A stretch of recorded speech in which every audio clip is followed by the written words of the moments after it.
தாய் தமிழ் உறவுகளுக்கு வணக்கம். நான் உங்கள் அன்பு தம்பி மசே ஸ்டாலின் பாரதி. ஆட்டுக்கும் வாழை அளந்து வச்சான் அப்படின்னு ஒரு பழமொழி.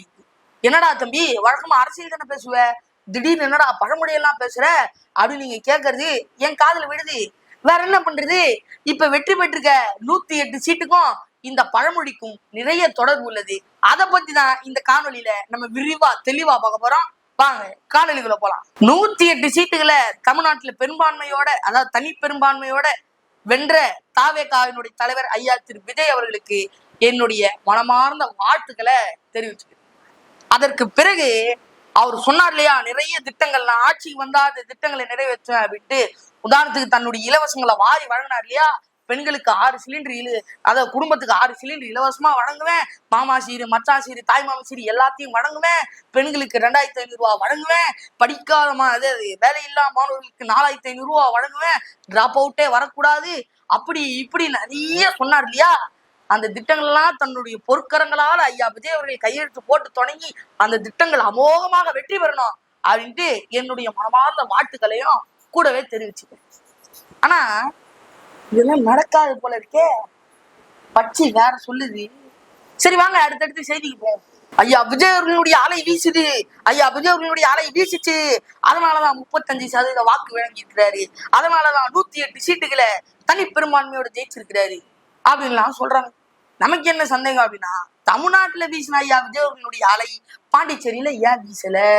ஏன் அங்க ஐயா விஜய் அவர்களுடைய படம் பாக்குற ஆளே இல்லையா? ஏன் அங்க ஐயா விஜய் அவர்களுடைய கட்சி இல்லையா? எதுவுமே இல்லையே. அப்புறம் ஐயா விஜய் அவர்களுடைய அலை ஏன் பாண்டிச்சேரியில வீசல?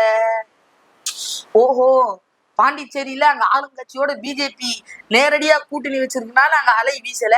தமிழ்நாட்டிலயும் ஐயா விஜய் அவர்கள் பிஜேபியோட நேரடியா கூட்டணி வச்சிருந்தா 108க்கு மேல அலை வீசி இருக்குமோ? மக்கள்லாம் இப்படிதான் சொல்றாங்க. நம்மளும் கொஞ்சம் சிந்திச்சு பார்க்கணும். அது எப்படிங்க? கேரளாவை சார்ந்த ஐயா பினராயி விஜயன் அவர்களும், அதாவது மேற்கு வங்காளத்தை சார்ந்த அம்மையார் மம்தா பானர்ஜி அவர்களும், தமிழ்நாட்டை சார்ந்த ஐயா முதலமைச்சர் மு க ஸ்டாலின் அவர்களும், மூன்று முதல்வர்களும் ஒரே நேரத்துல எப்படிங்க தோத்து போறாங்க தேர்தல்ல? 3 பேருமே முதல்வர் கேண்டிடேட்ஸ், அதாவது சிஎம் கேண்டிடேட்ஸ், எப்படி தோத்து போறாங்க? அதுதான் ஒரு பெரும் சந்தேகமா இருக்கு. மக்கள்லாம் என்ன சொல்றாங்க அப்படின்னா, எங்களுக்கு இவிஎம் மேல ஒரு சந்தேகமா இருக்கு, இவிஎம் மேல ஒரு சந்தேகமா இருக்கு அப்படின்னா, எனக்கும் ஓரளவுக்கு இவிஎம் மேல ஒரு ஸ்ட்ராங்காவே இருக்குன்னு வச்சுங்களேன். இவிஎம் மேல சந்தேகம் இருக்கு.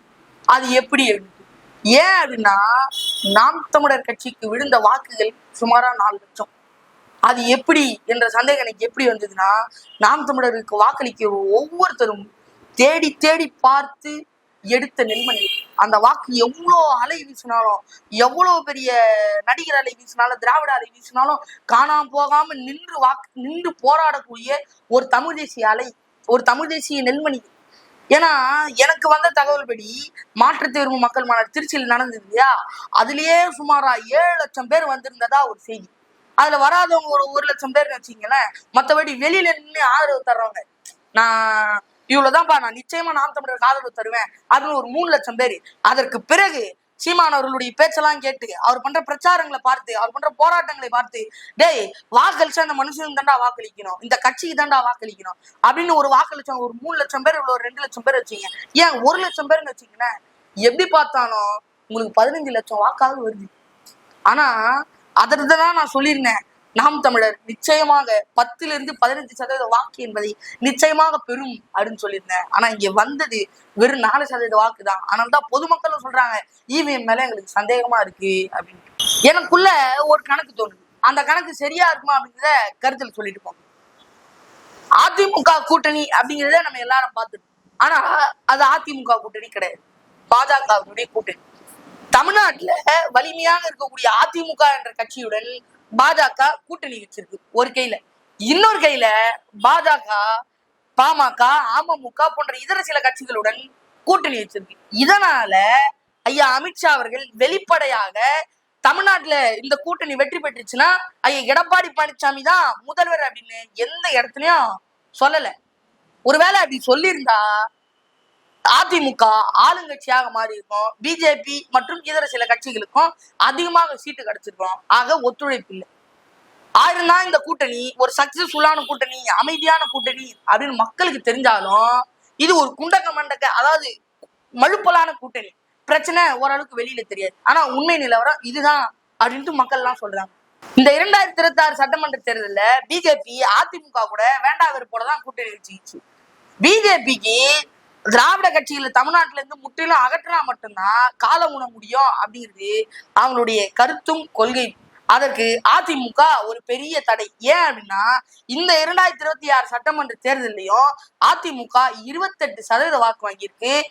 ஆனா பிஜேபி ஒரு சிறிய அளவிலான வாக்கு வாங்கியிருக்கு. ஆனாலும் பிஜேபி இங்க இருக்கக்கூடிய திராவிட கட்சிகளை அழிக்கணும் அப்படின்னா செயல்படுது அப்படின்னு மக்கள் சொல்றாங்க. திராவிட கட்சிகள் அப்படின்ற லிஸ்ட்ல பெரிய கட்சியாக இருக்கக்கூடியது ஈவேரா பின்னாடி போய் ஐயோ ஆமா அப்படின்னு ஒழிஞ்சிக்கக்கூடிய கட்சி திமுக.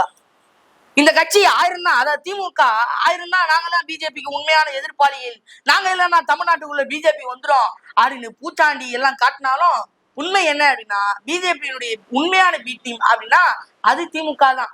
திராவிட கட்சிகள்ல திமுக இருக்கிறதுனால இதை ஒழிக்கணும்டா அப்படின்னும் பிஜேபி ஒரு கருத்தோடு இருக்கு அப்படின்னு சொல்றாங்க. அதிமுக எப்படி 28% வாங்கியிருக்கோ அதே போல திமுகவும் 31% வாக்கு வாங்கியிருக்கு. திராவிட கட்சிகள் அப்படிங்கிற லிஸ்ட்ல இந்த 2 பெரும் கட்சிகளும் பாஜக தமிழ்நாட்டில் வளர்வதற்கு பெரும் தடையா இருக்கு. இந்த கட்சிகளை ஒழிச்சா மட்டும்தான் நம்மளால காலம் உணர முடியும் அப்படிங்கிறத பிஜேபி நல்லா உணர்ந்து செயல்படுது அப்படின்னு மக்கள் சொல்றாங்க. மூணாவதா நாம் தமிழர் கட்சி. கடந்த 15 ஆண்டு காலத்துல, அதாவது ஒரு ஷார்ட் டைம்ல லாங் ப்ராசஸ் அப்படின்னு சொல்லுவாங்க இல்லையா, அது போல குறுகிய காலமான 15 ஆண்டு காலத்துல நாம் தமிழர் கட்சி டோட்டலா திராவிடம் அப்படின்ற சிந்தனையில இருந்து அதை தலைக்கீழ மாத்தி தமிழ் தேசியம் என்ற ஒரு புது ட்ராக்ல குறுகிய காலத்துல தன்னுடைய கொள்கையை மட்டும் வச்சு அதிக அளவு வளர்ச்சி கண்டாங்க. அதாவது 1, 2, 3, 4 வந்து கடந்த 2024 பாராளுமன்ற தேர்தல்ல 36 லட்சம், அதாவது 8.5% வாக்குகளை பெற்று ஒட்டுமொத்த இந்திய ஒன்றியத்தையும் திரும்பி பார்க்க வச்ச கட்சி தான் நாம் தமிழர் கட்சி. அதுவும் எப்படின்னா கூட்டணியே இல்லாம கொள்கையை மட்டும் ஒரு கட்சி எப்படி வச்சு முன்ன நோக்கி போக முடியும் அப்படின்னு ஒட்டுமொத்த எல்லாரையும் திரும்பி பார்க்க வச்சாங்க. ஆனா இந்த 2026 சட்டமன்ற தேர்தல்ல 36 லட்சம் வாக்கு வாங்கின கட்சி எப்படி சுமாரா ஒரு 4 லட்சம் வாக்குக்குள்ள சுருங்கும் என்று மக்கள் பெருமளவு கேள்வி எழுப்ப ஆரம்பிச்சிருக்கிறாங்க. இவிஎம்ல சந்தேகம் என்று பெருமளவிலான சந்தேகம் நாம் தமிழர் பாஜகவை நோக்கி பெருகி கொண்டிருக்கிறது. அப்ப திராவிட கட்சிகளும் வேண்டாம், தமிழ் தேசிய கட்சிகளும் வேண்டாம், ஒரே கல்லுல 3 மாங்காய் அடிக்கிற மாதிரி அப்படின்ட்டு பாஜக அடிச்சதுதான் இந்த 2026 சட்டமன்ற தேர்தல் என்று வெகுஜன மக்களால் பேசப்படுகிறது. இத உங்க கருத்து என்ன அப்படின்ற கருத்துல தெரிவிச்சுட்டு போங்க. சரி, இந்த அரசியல்லாம் ஒரு புறம் இருக்க, இப்ப தமிழ்நாட்டுல கூவத்தூர் அரசியல் தொடங்கியிருக்காமே, உங்களுக்கு எல்லாம் தெரியுமா? தெரிஞ்சீங்க. இந்த தொடக்கத்துல சொன்னல ஆட்டுக்கும் வாழை அளந்து வச்சான் அப்படின்ட்டு தாவேக்காக்கும் தொகுதிகளை அளந்து வச்சிருக்கான் பாருங்க. 108 மேல தாண்டல, சில்லறையா 108ல நின்று இருக்கு. இப்ப என்ன பண்ணணும்? ஐயா விஜய் அவர்கள் தமிழ்நாட்டுல பெரும்பான்மையை காட்டினா மட்டும்தான் தாவேக்கா வெற்றி பெற்ற கட்சியாக, அதாவது ஆளுங்கட்சியாக மாறும். இப்ப அதற்கு என்ன tick tick tick tick time ஓடுது. இப்ப திமுக தாவேக்காக்கு ஆதரவு தரலாம், ஆனா தரமாட்டாங்க, தரவும் முடியாது. ஏன்னா திமுக தீய சக்தி ஆயிடுச்சு. அதற்கு பிறகு 2வது கட்சியாக இருக்கக்கூடிய அதிமுக, அதாவது ஊழல் சக்தி, இந்த தூய சக்தியான தாவேக்காக்கு ஆதரவு தரலாம், வாய்ப்பு இருக்குது. அப்படி வாய்ப்பு இல்லை அப்படின்னா ஆப்பர்ச்சுனிட்டி 3வது என்ன அப்படின்னா ஒரு 3ல இருந்து 4 கட்சிகள் ஐயா விஜய் அவர்களுக்கு ஆதரவு தந்தா மட்டும்தான் தாவேக்காவினால ஆளுங்கட்சியாக மாற முடியும். இல்லைன்னா இந்த மாதிரி சில்லறையா தொங்கு சட்டமன்றமா தான் நிக்கணும். இப்பதான் the original political game begins. இந்த கேம் அப்படிங்கிறது, இந்த விளையாட்டு அப்படிங்கிறது ஒரு 3 மாசம் போகலாம், இல்ல 6 மாசம் போகலாம், இல்ல 1 வருஷம் கூட போகலாம். ஏன் யாருக்குமே தெரியாது. இனிமேலு நாள்தோறும் உங்களுக்கெல்லாம் நான் பேசி காணொலிகளை அள்ளி தர்றதுக்கு அவ்வளோ செய்திகள் வாரி வழங்க போறாங்க. அரசியல் கேம் அப்படிங்கிறது, அந்த பொலிட்டிக்கல் கேம் அப்படிங்கிறது சும்மா பரபரன்னு போது, செய்திகள் கொட்ட போது, நாள்தோறும் நம்ம வீடியோ போட போறோம். ரொம்ப மகிழ்ச்சியா இருக்கு. இந்த பொலிட்டிக்கல் கேம், அந்த அரசியல் விளையாட்டு அப்படிங்கிறது இன்னும் எவ்வளவு நாள் தொடரும் அப்படிங்கிறது தெரியாது. ஒவ்வொரு நாளும் ஒரு மேனியாக பொழுதொரு வண்ணமாகத்தான் போயிட்டே இருக்கும். ஒவ்வொரு நாள் ஐயா விஜய் அவர்கள் படுக்கைக்கு போகும்போதும் நாளைக்கு காலையில் நான்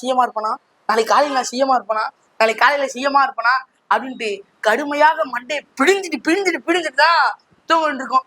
எவ்வளவு கொடுமையான விடயம் பாத்தீங்களா? பாவங்க ஐயா விஜயனுடைய தலையத்தை பாத்தீங்களா எவ்வளவு மோசமா இருக்கு அப்படின்ட்டு. பாவங்க ஐயா விஜய் அன்னைக்கு விக்ரவாண்டில அதிகாரமா சொன்னாரு, ஆட்சியிலும் பங்கு அதிகாரத்திலும் பங்கு அப்படின்னாரு.